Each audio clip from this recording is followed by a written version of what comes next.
Hi, I'm Garm1, and this is Midgardia's Cool Crowdfunding Show. I'm here today with Colin Kyle. How's it going? Hey, I'm doing great. Thanks so much for having me on. Thanks for coming on. You're here today to talk about Axon Punk Expanded. Why don't you tell us a little bit about that? Yeah, absolutely.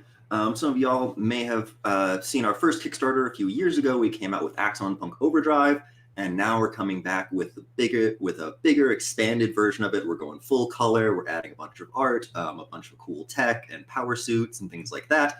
We've had a few years to work on Axon Punk since then. But for those who don't know, Axon Punk is a tabletop RPG. It's very streamlined. We wanted a fast game, and it's the game is cyberpunk mixed with hip hop. And so it's got kind of a samurai champloo in the future vibe to it. And I just really love cyberpunk. I love hip hop. We can get into kind of more on the background and how this came together, but they blend really beautifully in this cool like mega cities of the future. It's very hopeful in certain ways. It's also a kind of a parable for the future. But we've been working on it for over 4 years now. So it's been through many fires of forgings, many Gen Cons, many Metatopias, and so we're really proud of how it's come together, and we're looking to really basically just do it justice. And kind of do the subgenre justice because there's some amazing people that have done work on this stuff before us, and so the first one was our first game. We didn't know what we were doing, and now we want to really kick ass. And I'm super excited about it. Actually, like, kind of looks like the Axon Punk of my dreams, and so yeah, I'm super excited about it. Well, hell yeah. I guess my first question is, why hip hop? Oh yeah, absolutely. Because cyberpunk doesn't necessarily, on kind of first thoughts, have this hip hop component. But to me, I really wanted to. The hip hop was the beginning of the kind of idea of why I wanted to break away from a lot of the kind of mainstream cyberpunk. No disrespect to the stuff that is there, but you want to think about what makes your game unique. What can you really bring, and what are you really inspired by? And for me, I was inspired by a lot of this really cool hip hop that has big cyberpunk veins in it. And there's a bunch of really crazy concept albums out there that people have made, where they're hip hop albums, and they're all about the future or about like Deltron 3030 is a great example. He had an album in 2000, self-titled, and it's just this great kind of end-to-end conceptual cyberpunk story of him being a rapper a hacker rapper in the future, and Janelle Monae is a household name now thanks to some great work over the past few years and some incredible movies. And so she was one. My girlfriend at the time was like, it was 2010, and she was like, "Yo, this Janelle Monae person is really important."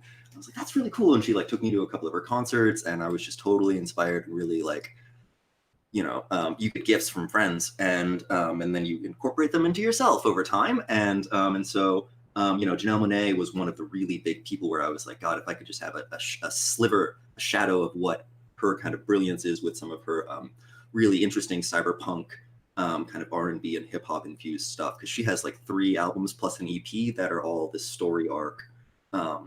And so those were some of the things where I was like, holy crap, like this is like the life, like fresh blood into cyberpunk. This is the new kind of exciting stuff to me, because I've been into it since I was a kid, watching anime and things like that, and then and that's playing games, and but this was like the fresh, exciting cyberpunk that I wanted to share with the world. I wanted to build off of, and that also hip hop has this really interesting thing, where a lot of it is about working together in a great way.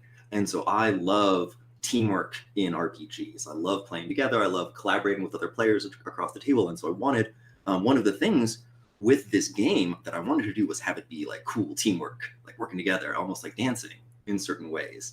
And hip hop has this great like back and forth, like Beastie Boys, Wu Tang, where everyone is like vibing and working together in a really cool way. And like that energy seemed so like tabletop-y to me, and it felt like a cool way to kind of bring it together with this futuristic setting, where you could, one, make something that I really want to play, that I'm really passionate about, that I don't see existing so much yet in the tabletop world, but also as a sneaky way to help get some of my friends who will not play D&D with me to play other games with me. Like I can get them with like Call of Cthulhu sometimes, but like what if you play like a cool badass like cyberpunk buddy, and it's not, nobody's gonna knife you in the back from your own teammates and stuff like that. Like let's work together, let's put on some cool jams. You don't need to read Tolkien, you've been on Facebook, that's good enough to play this game.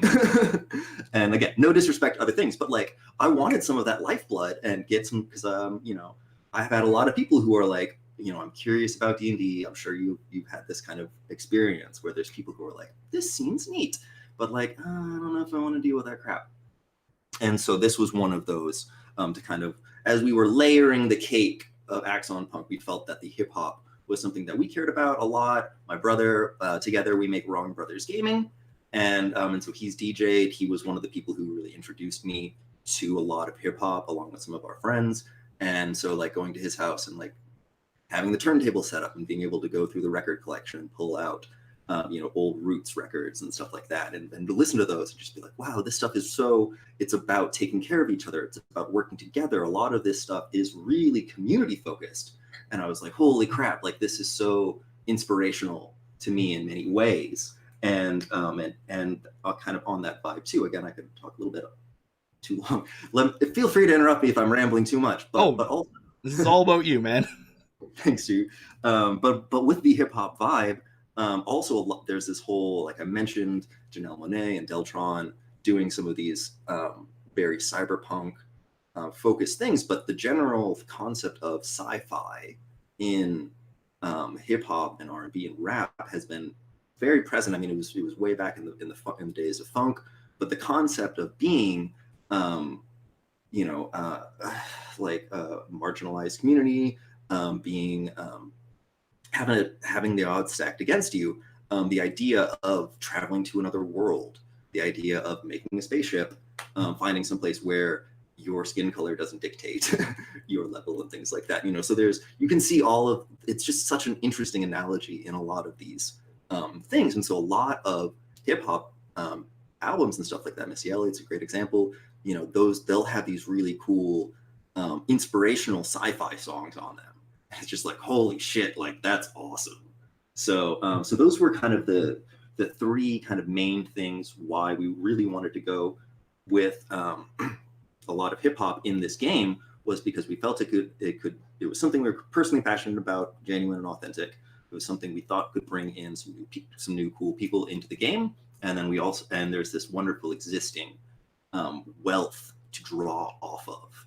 And you know, they say good artists borrow, great artists steal, or whatever. You know, we reference and we give credit. And so, but it's like, you know, why reinvent the wheel? Like, let's just do something cool. And that's kind of, yeah, those are the three main things on why hip hop. All right, that was an elaborate explanation. I appreciate it.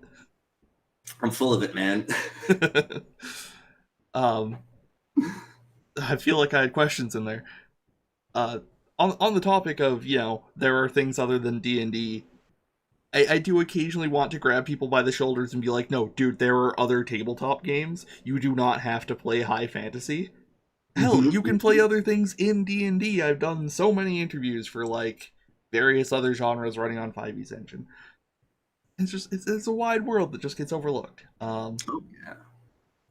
But that's part of the reason I'm doing this program, quite frankly, to show off And other we really games. appreciate it. Absolutely. Yeah. Like, I know, you know, shout out to Indie Game Design Network and the other people working out there to help little indie game designers like me and my brother to get our kooky ideas out there.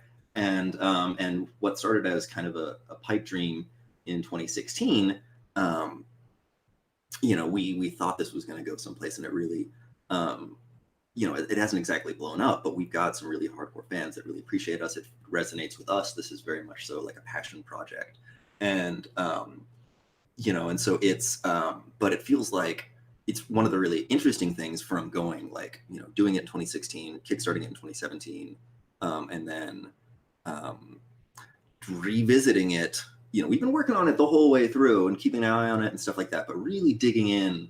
Quarantine was one of the reasons why, and election year and all of that stuff. Not to get too much into politics, but I'm just sitting there and I'm not sure what to do. I'm just like, I fucking work. Excuse me, I work on Axon Punk, and so that's been one of the big reasons why we wanted to revisit it and really get it out this year while doing the kind of the genre, the kind of area of justice is it seems like it's on people's minds. The more research we dig into it, the more stuff we find, that it's cyberpunk and things like that. Yes, in dark, in kind of like sinister, scary ways, but also in exciting and optimistic ways. And talking to young people who have totally different views of cyberpunk than I do, and like to them, it's got this great like pink view. Like they think of pink when you bring up cyberpunk and stuff like that. I'm like, oh, it's not this like weird dingy green to you, like my water bottles and stuff. Yeah. But they're like, no, like Lil Nas X and like Ariana Grande Seven Rings or whatever it is. They're like, oh yeah, that's the cyberpunk I think of. And I'm like, awesome, cool. Like that's really interesting. And so there's like a whole, in the past few years, there's been a bunch of crazy, interesting kind of bleed over into the mainstream, into the pop culture of cyberpunk, or just cyber, however you want to break this down. But the pitch requires a lot less explanation than it did 4 years ago, which is great. So, yeah. Yeah, I've got a couple of things on that one. Yeah. First off, I guess I may as well start with the first one. You mentioned, not to get too political, but like, it's cyberpunk, and very specifically cyberpunk about marginalized communities, which most of them are. Most cyberpunk stories are. I don't care if you get political; you are perfectly welcome to. Appreciate it. It's your show, so Yeah, no, like especially this year, I can't just sit here and go like, no, nothing else is happening in the world. Oh, I know, right? Yeah, absolutely. And cyberpunk, by definition, is political, and like we're making assumptions, we're making statements. We really do want it. It was at first, it was like, oh yeah, be worried about deregulation and be worried about these international megacorps that are breaking laws and redefining laws in certain countries where they have more money than these countries that they are influencing. Big tobacco is a really good example that we drew straight off of. Big chemical companies like Exxon and Dow. Those were really the things that my background's in ecology. I have a PhD in ecology and evolution, and my brother is an artist, and the DFA and other fun things. And so, but we both kind of had learned a lot about these, social issues, environmental issues for me. And so a lot of this was showing what happened, really trying to make Axon Punk this canvas of my nightmares in certain ways as an ecologist, of like, oh my God, what's going to happen if we deregulate? What's going to happen if we, reduce the federal governments and national governments to the point where they just don't matter anymore, and it's all megacorps in charge? Maybe there's a skeleton of some shadow of the government, but like you have to figure out your own shit at that point.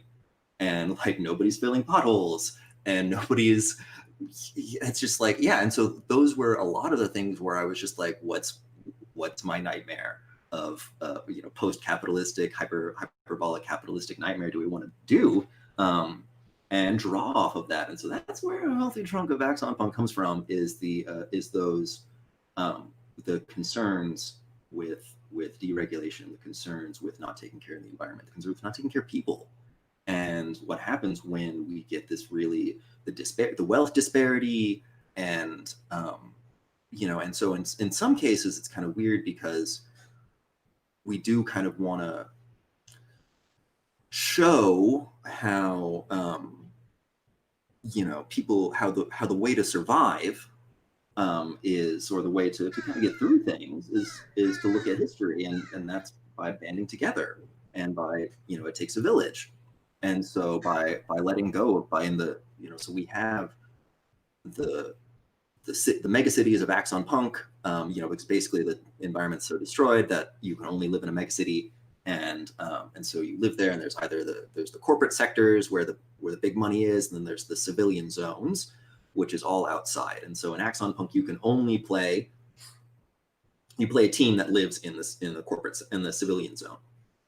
And so it's not you can have a corporate background, but either way, like you're out there. And so everybody's basically on the same level. Everybody is having to struggle as hard, and you play these weird composite neighborhoods. Community building is really, really important, and we can get into like game mechanics in a little bit. But yeah, making communities, building them, making connections, finding out where your utilities are coming from, where your food is coming from. It doesn't get too crunchy, thankfully. We try to really keep it more fun, but there is I think we came up with a decent narrative way of kind of fleshing out a little community in this mega city. And so that is, and that's also where the music comes into play, and why, to throughout history, we have seen music be this really, really, really important thing, even though it's overlooked, and kind of showing how, or I consider it just like, oh, it's just the arts, whatever, you go play your violin. But like, I feel like that it's such an important part of our of culture, of history, and learning. Like, my dad is a historian, and so learning about how music was such a central thing, especially during tough times. Obviously, I'm talking about slavery to kind of put around it, but the idea of songs in slavery, bringing people together and having them survive some of the most abysmal conditions in the world, in human history. And so, like, those were some of the things that made me thought about. There are obviously other stories of music being really important, but like, yeah, like the Irish rebel songs during the Troubles and all that kind of stuff. Absolutely, right. And in the bluegrass originating as protest songs in the Appalachians and stuff like that. There are tons of examples, but those were some of those things that really stuck in my mind of being like, holy crap, they had nothing and music got them through it. And so to not, like, we don't want to belittle any of that history with our silly little cyberpunk game, but also to, like, we want people to remember those important things. And so being references to some of that stuff is what we wanted to do. And so music, and for me, a good amount of kind of making this own game was, dealing with some like recovery stuff. I had some pretty bad health issues, and like depression, life things like that gets in the way. And as part of kind of the meditation and rebuilding life, music was such a central thing for me in my own personal, like, taking care of myself. There's a line in Axon Punk about, music can be sometimes the thing that gets you out of bed in the morning, and the thing that, the only thing that can get you out of bed in the morning, the only thing that can get you to sleep at night. Yeah, absolutely. So... like, I have depression as well, as I'm sure will not shock anybody. I spent a lot of time just constantly listening to music. Adam Warrock, whose t-shirt I'm wearing right now because I dug out my only hip-hop relevant one.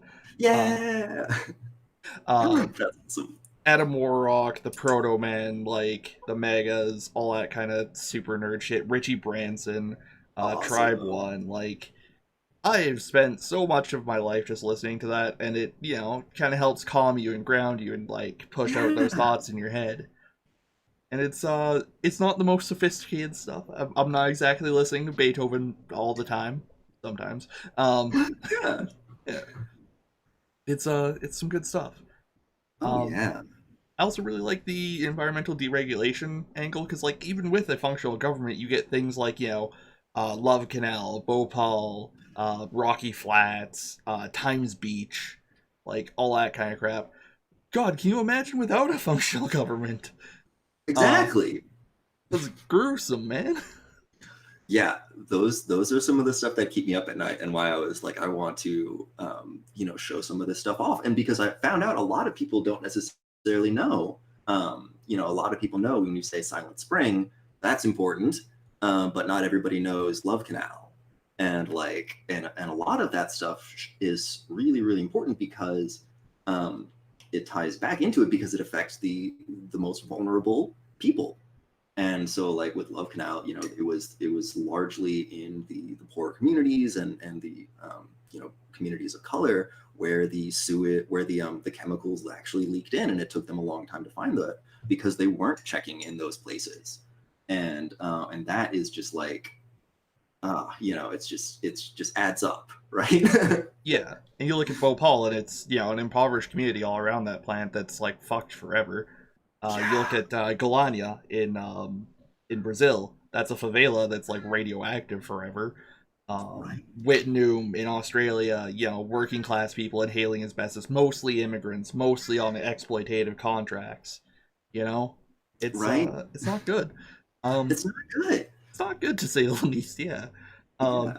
I have a bit of a fascination with that general subject, as I'm sure is coming across. I actually have a book about Rocky Flats somewhere back there. Do you? Yeah. Oh my god. Oh fuck, I can't remember the name right now. Uh, shit, no, it's escaping me. Yeah. I can shoot you the name later. Full Body Burden. That's what it's called. Cool. Cool. It's about a woman who grew up. You know Rocky Flats, I assume. I think Um, so. nuclear warhead manufacturing facility where like, Oh yes. yeah, people were like, the filters for the vents kept getting clogged up with like dust from the plutonium they were working with. So like they'd punch holes in the screen so it wouldn't stop the machine, and it's just like, oh god. um, Whoa. and like there may have been a criticality incident on site because like there's tritium in the soil there, but the government insists that like no, there's no way there was a criticality incident during the giant fire there, like, and just shit like that. It's a wild time. It's like, yeah, the book. Not to go too far off topic, not that I would ever do that in one of these, but like the book is from a woman who grew up in the like nearby area, and uncharacteristically for a lot of these stories, it's actually a fairly well off area. It's a suburb designed Mm. around like people who have horses, so like it's got horse riding trails all through it and shit. Mm. But like, yeah, she grew up in that area, so it's half about her youth growing up there and half about her investigating what the fuck was going on in Rocky Flats. Mm. It's good. It's worth a read. Um, That's awesome. Viewers, check it out. I will too. yes. Um, That's awesome. yeah. And going So back, good. like, sorry. Oh yeah. So good. I'm glad we, you know, clear a little bit of the politics air or anything like that. So, Yeah, because yeah, and that shit's still going on today, just so we're really clear. exactly. Like Flint still has shitty water. I mean, Flint's a little bit better than it was, as far as I'm Yeah. aware, but like, it's still not good. Never should have Not fucking good. happened. Yeah. Like, I Yeah. mean, fuck, I'm Canadian. You know how bad the reservation water gets? Like, Oh my god. holy shit, Right. dude. Fucking, just, like, we're not, thank fuck we have a liberal government. It's not still Stephen Harper. Like, Mm-hmm. fucking, what was it, West Nile? H1N1, I think. They sent fucking body bags in response to a request for medicine at one of the reservations, and it's just like, what the fuck is wrong with you people? Yeah, that's horrible. Ugh, Oh yeah. Anyways, back to the game, maybe. I yeah, mean, we're still talking about the game, but we right, can talk yeah. about mechanics. We can talk about whatever we want. Yeah, why don't you? I think we covered the setting a bit. Yeah. It's neo-libertarian hell. Uh, Yep. libertarianism, but it doesn't actually work out, I guess is what I'd go with. Shockingly, not that that would ever happen. I mean, I have some libertarian leanings myself, but like, let's just deregulate all the utilities and roads and shit, and we'll figure it out. Like, oh, no, don't do that. No, right. Yeah. Yeah. Goodbye, half my viewership. Fuck you. Anyway, so why don't you tell me a little bit about the mechanics? Tell me about rhythm and all that fun stuff. Absolutely. So, as I mentioned, teamwork is really, really important. And so we wanted a snappy, like a fun, flowy game that would be easy for new players to jump into. You know, because I have a lot of friends who are like, I want to play a game, but I want to be playing in 10 minutes. You know, things like that. And so we work. Talk a little bit more about them later, but we work with a group called Sugar Gamers in Chicago. So shout out to my buddies. But they were the ones. They're a 11-year-old organization in Chicago. It started out on the South Side. with this woman named Keisha Howard, who wanted to find some women friends to play video games with, because she has like 4 brothers and she wanted some ladies to hang out with, which is perfectly reasonable. And and so it started out as like, let's just like find some people who aren't usually in these spaces and bring them together. And so it's grown since then to be this wonderful, like really inclusive group, mainly female but not exclusive, mainly queer but not exclusive, and mainly Black but not exclusive. And so I met them at a con in Chicago when I was beginning to playtest Axon Punk, and I wanted this hip hop angle. I knew it right from the start, but I was like, how do I do this as a white dude, as a straight, cis man? And I was working with my brother who is queer, but we're Canadian immigrants to America. But again, so we only know microaggressions. And we lived in Texas. It's as pretty far as you can get, as you said, the Alberta.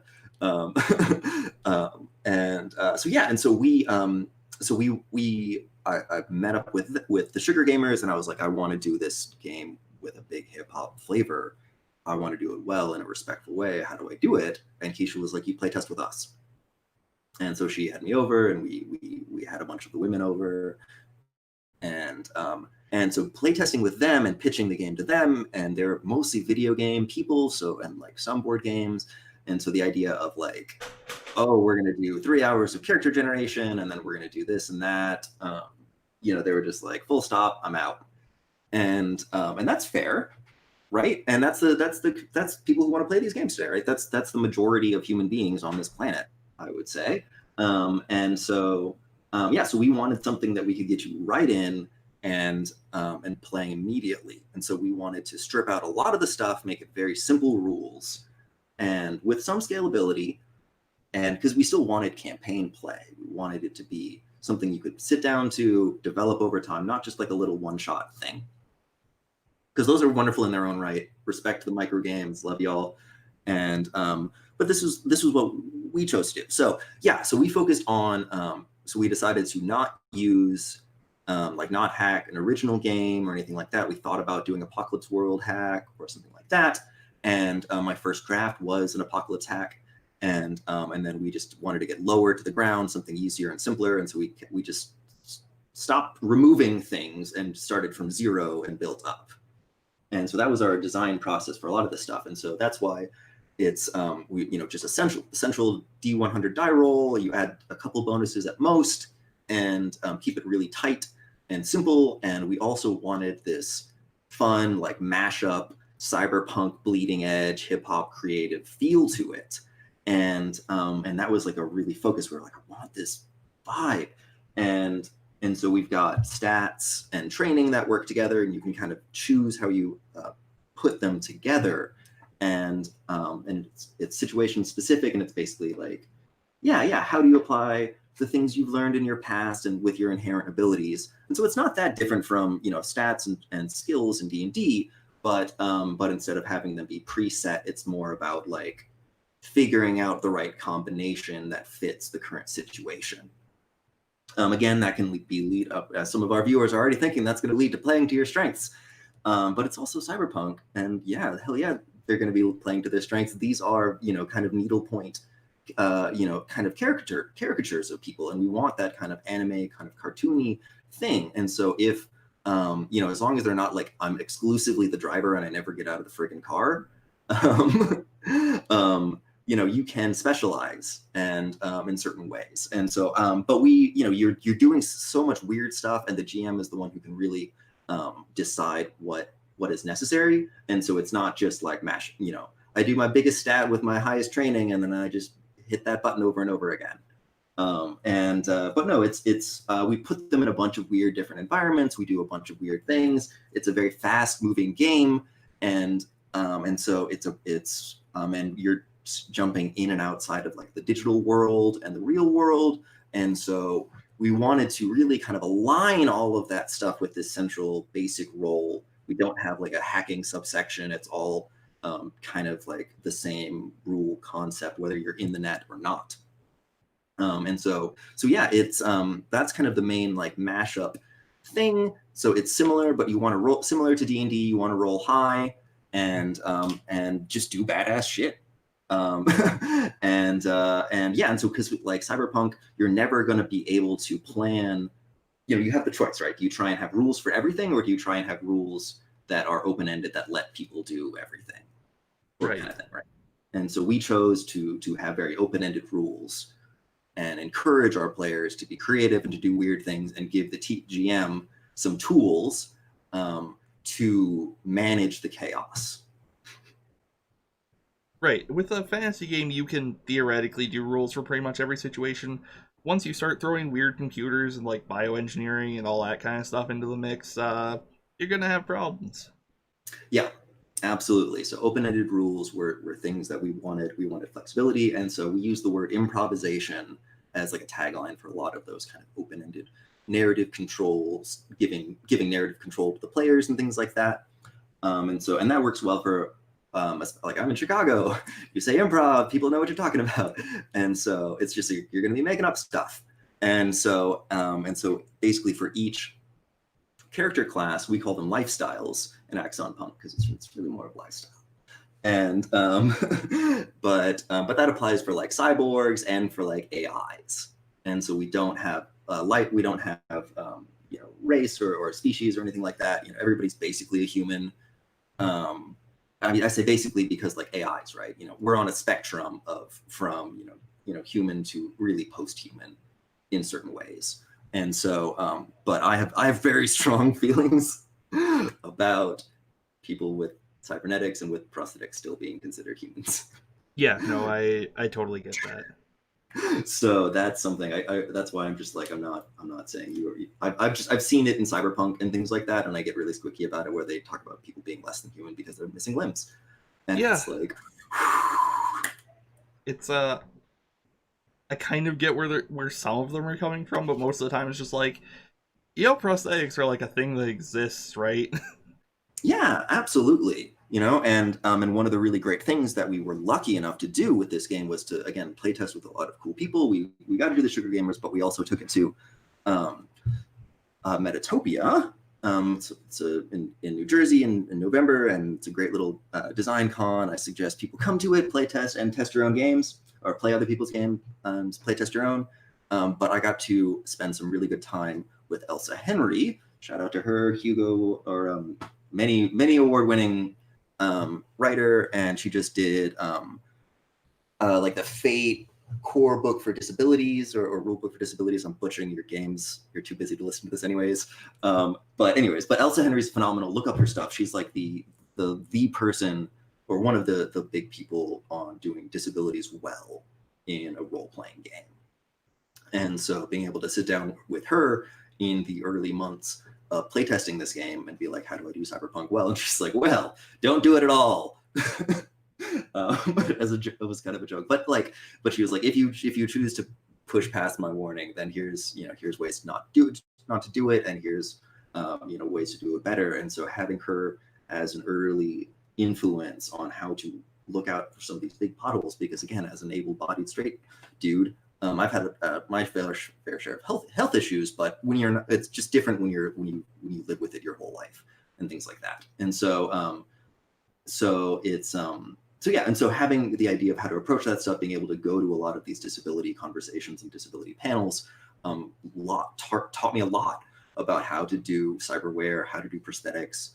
At least I don't know if I can say I did it well, but at least in a as thoughtful way. And it's also like one of Elsa's and one of the other people's views is like, integrating disabilities and making it thoughtful doesn't detract from your game. Like, you can do really, really cool things that involve the disabled community. Don't detract from anybody. It's about making choices. Like, you don't have to make one team suffer or one group suffer or anything like that. Everybody can be elevated. Like, for example, we use like a fun little thing is we mostly use percentile dice. And so like I use big, wonderful, beautiful dice that are super vision friendly. And when you roll 2 percentile dice and they, clamber on the table, it's awesome. And so like that's really fun. It makes everything have this cool gravity to it, and everybody's better, and everybody can see the die rolls and stuff like that. And so little mechanical things like that, but also like in the game, cyberware, it's a fast track to power, yes, but also in Axon Punk, it's very exploitable. And people are rolling with cyberware, so they're going to show up with anti-cyberware weapons. Surprise.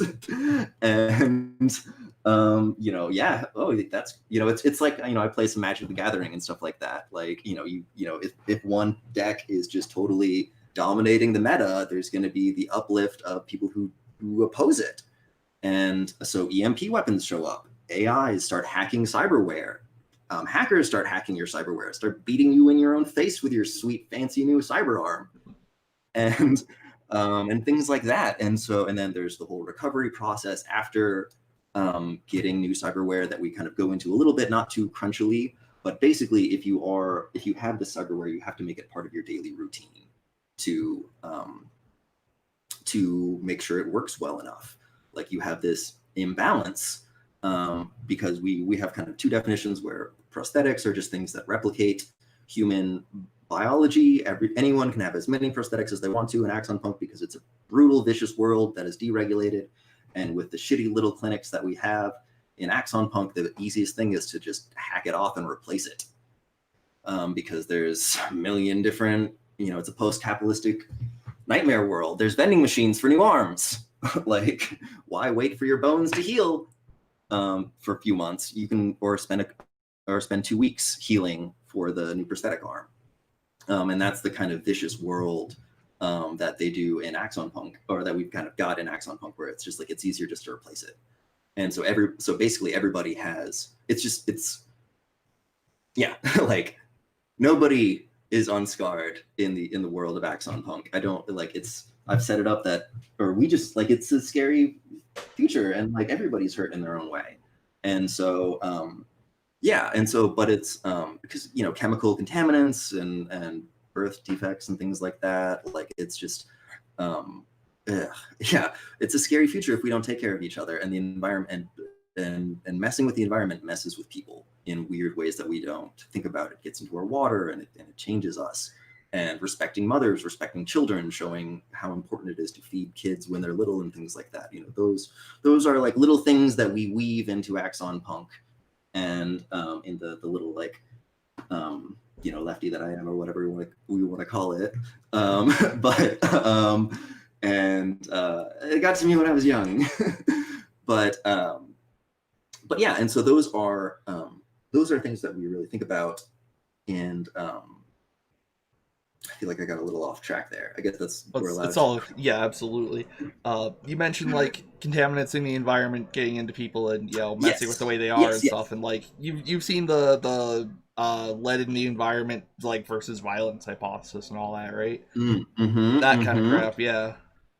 Right. And so cyberware. So those are things that we but if you have cyberware, it exceeds biological conditions, and so your cyber arm is going to be stronger than your regular arm. But because of that displacement, you have to, make sure the rest of your weight, your arm doesn't rip itself off of your body.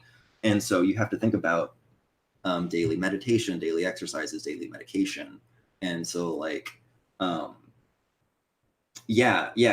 had some surgery and I got some plates in my hand and things like that. And so like doing the physical therapy and occupational therapy to recover from that was really interesting. And so I'm like, holy shit, if you had a whole if you got a whole cyber leg, like the weird recovery, weird occupational therapy that you're going to have to do to kind of get that leg, to go from the operation table to somehow being able to use your super powered legs it's going to be a whole interesting thing. And so we wanted to touch on that. I feel like that's a whole kind of whole other game that you could get into, but we wanted to acknowledge that interesting process of what comes with this fast track to power and how these things aren't going to be magical cures.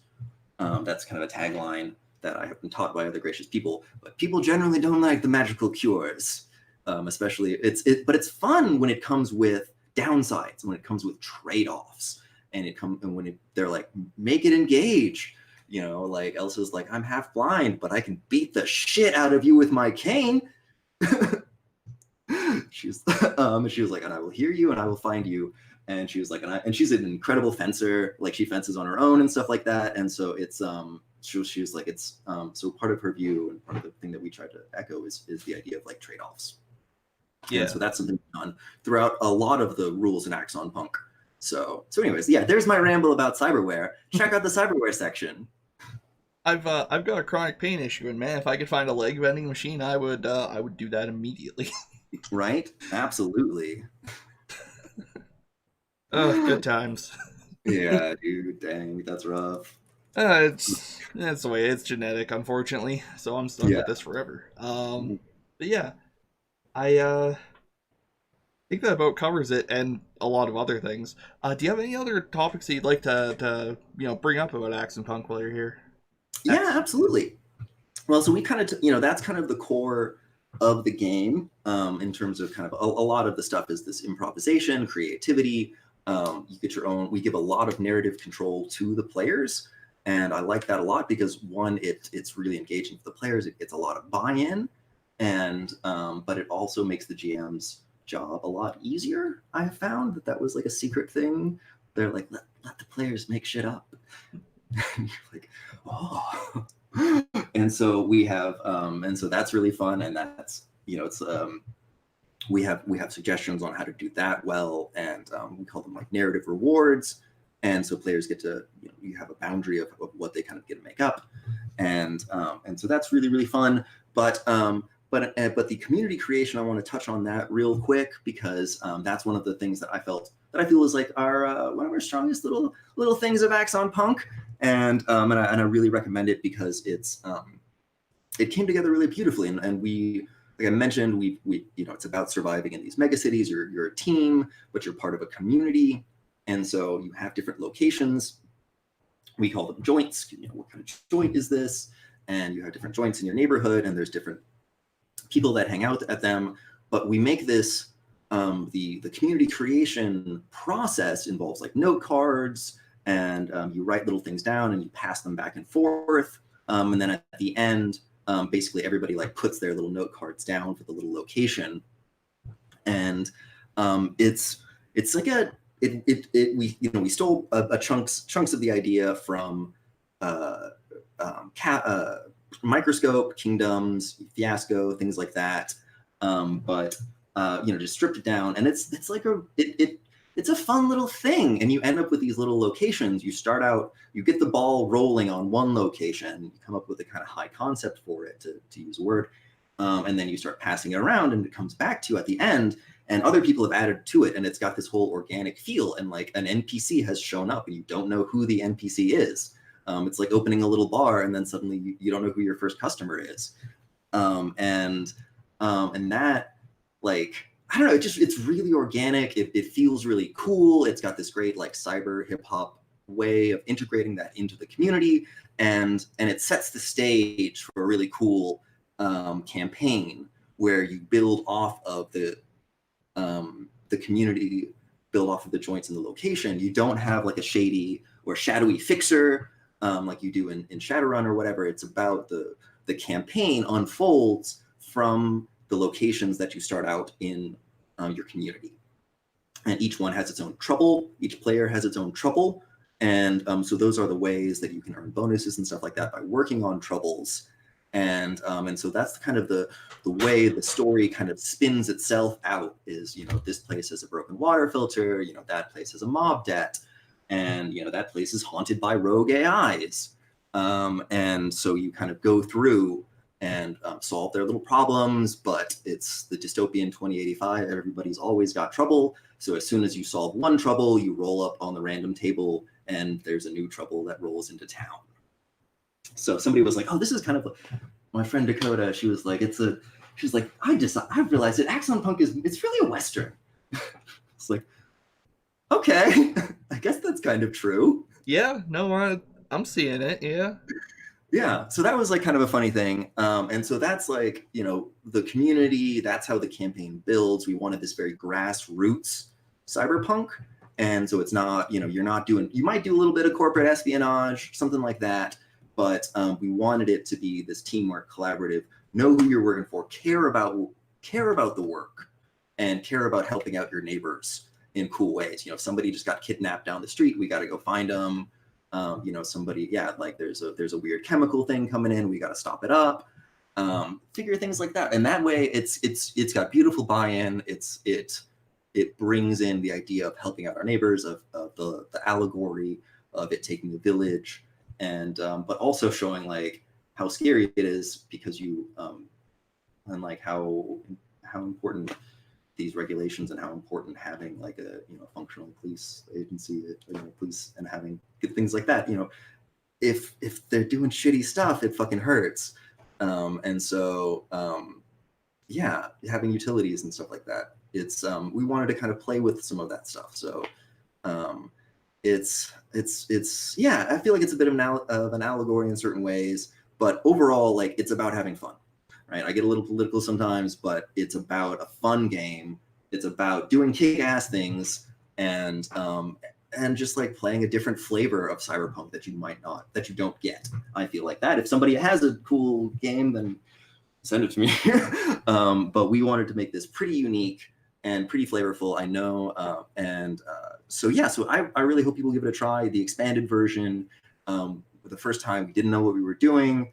It was my first layout job on the InDesign, and so it's pretty cramped. We cut as many pages as we could, but now we're doing it fully independently. We're doing it all by ourselves, just me and my brother and the Sugar Gamers, and so I'm really excited about that. So we're doing, no holds barred, or whatever the expression is, but it's full color. My brother's the artist, I'm the writer. He's starting to do some writing, I'm starting to do some art.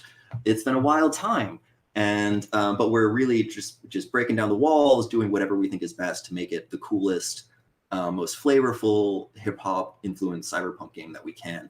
And it's been 4 years, at 3 and change, and so far the things look gorgeous, and I'm really excited about it. But we've gotten to the point where we have pushed the rock up the hill as far as we can on our own time, with our own sweat and blood during this pandemic. At first it was like, oh, let's just tune up Axon Punk. It's relevant. I want to do this. I care about this. And then we're like, holy shit, this is turning into something more than what we kind of imagined. We got some really good feedback from people, and they're like, you should do this and push it.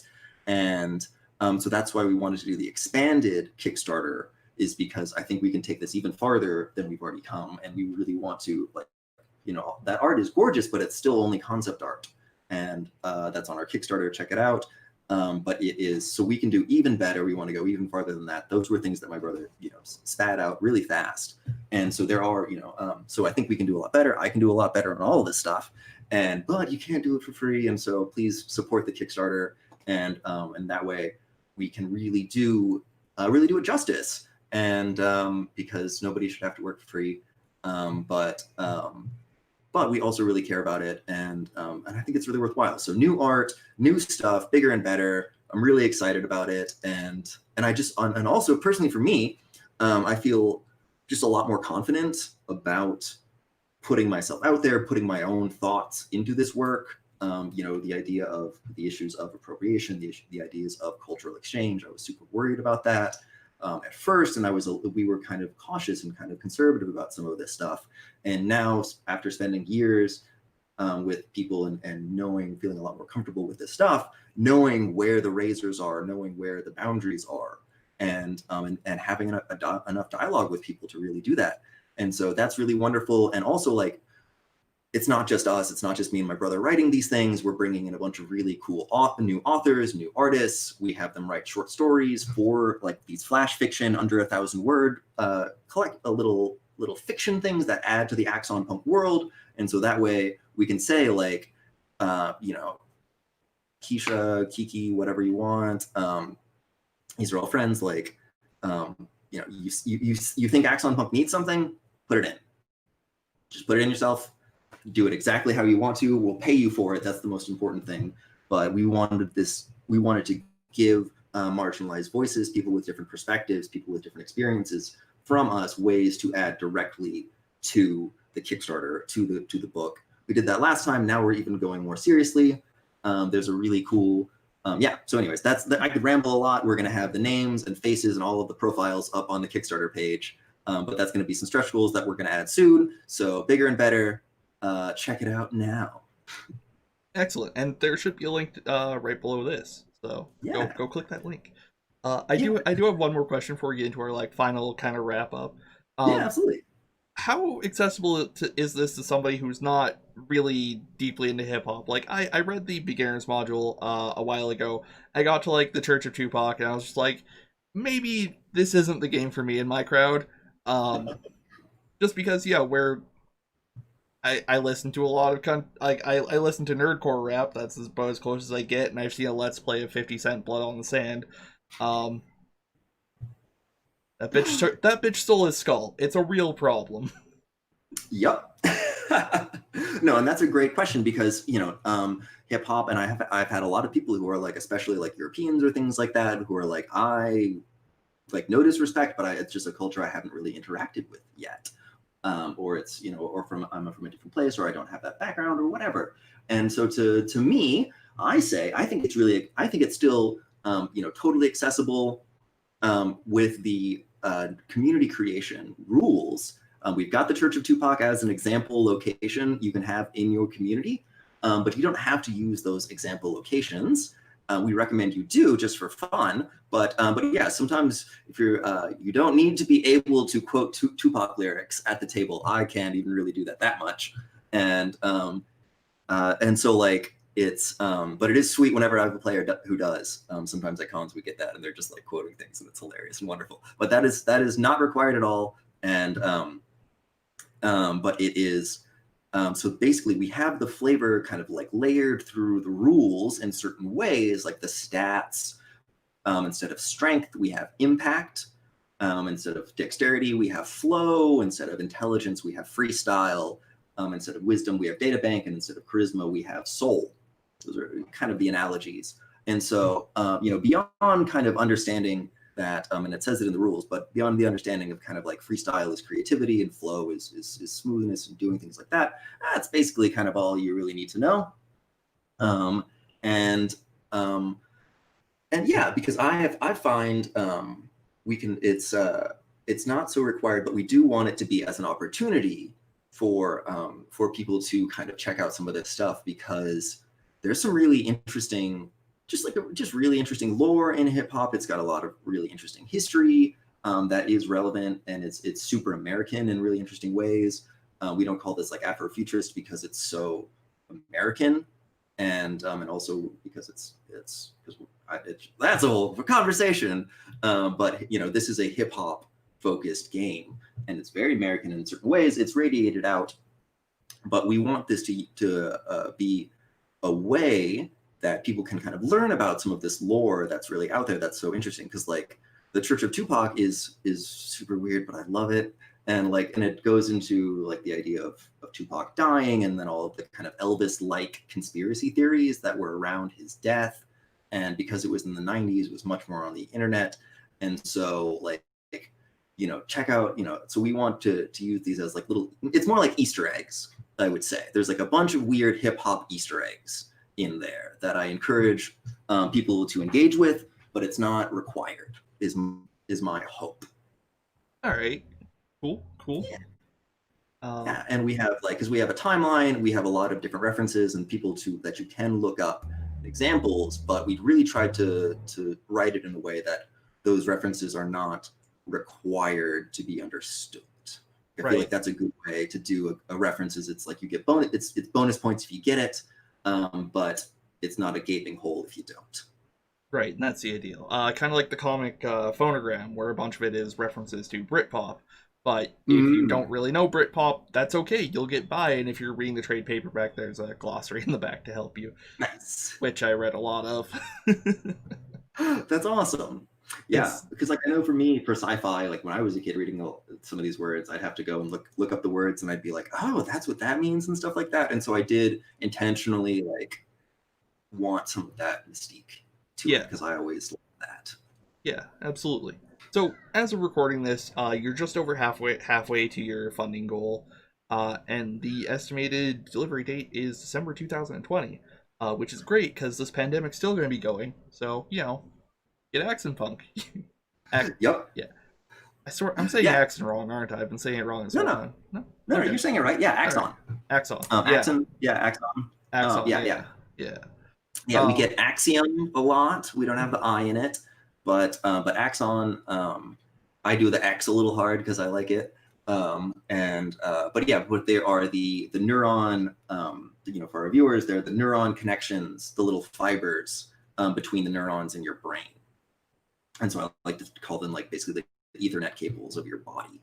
And so the idea is, hacking into the network that you've got in there, vampire clipping onto the little neuron connections is the idea of the game. And so it's all about, we're closing up with the actual, what is, with the kind of the crystal of the game, or part of it is the idea of, in this kind of Ursula Le Guin style idea of sci-fi, it's the idea of like, what happens when we start plugging our brains into computers is like the central question of Axon Punk. And then we start kind of unfolding from there, and then it's like, advertising access, entertainment, and then we started going and kind of spiraling out, and then we, they're in the mega cities, and of course this is what's the music of the mega cities? It's hip hop and R&B, and so it was this whole kind of intellectual exploration. But I feel like we really tried to, like, I straight up tried to take Le Guin's sci-fi model and apply it to this, not to get too high and mighty or anything like that. But that's, I don't know, I didn't know what I was doing, so I took somebody else's model. Excellent. Yeah. Yeah. You see the 5-second pitch till the very end to get that sweet watch time. Yes, absolutely. So please check out Axon Punk. It is hip-hop inspired cyberpunk. It's very improvisational and very creative. You get to work with your friends to create a community. You can play as a cyborg or hacker or even an artificial intelligence that doesn't have a body and lives entirely on the net. And play with your friends, check it out, build a community in the megacities of 2085 and oppose the corporate overlords that are destroying the world. Hell yeah. Well, thank you very much for coming on, Kyle. It's been lovely to talk to you.